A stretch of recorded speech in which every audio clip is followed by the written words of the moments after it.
La carte postale d'Anne Berest. Lu par Ariane Brousse. Lélia m'a emmenée dans le bureau obscur où elle passe le plus clair de son temps. Ce bureau qui m'a toujours fait penser à un ventre, tapissé de livres et de classeurs, baignant dans une lumière d'hiver sur la banlieue parisienne, l'atmosphère épaissie par la fumée de cigarettes. Je me suis installée sous la bibliothèque et ses objets sans âge, souvenirs recouverts d'un duvet de cendres et de poussière.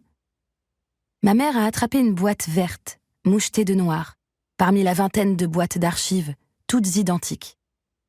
Adolescente, je savais que ces boîtes alignées sur les étagères contenaient les traces des histoires sombres du passé de notre famille. Elles me faisaient penser à de petits cercueils.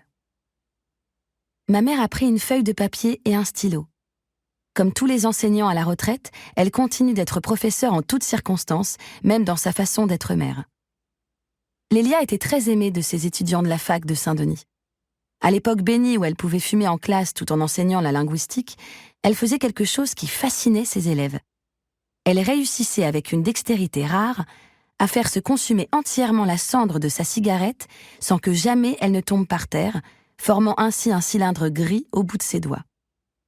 Pas besoin de cendrier. Elle posait sur son bureau la cigarette consumée avant d'allumer la suivante.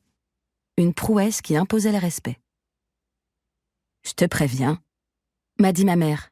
« C'est un récit hybride que tu vas entendre. Certains faits sont donnés comme évidents. Toutefois, je te laisserai estimer la part des hypothèses personnelles qui ont finalement abouti à cette reconstitution. D'ailleurs, de nouveaux documents pourraient compléter ou modifier de façon substantielle mes hypothèses, évidemment. « Maman, lui ai-je dit, je crois que la fumée de cigarette n'est pas bonne pour le cerveau du bébé. »« Oh, ça va.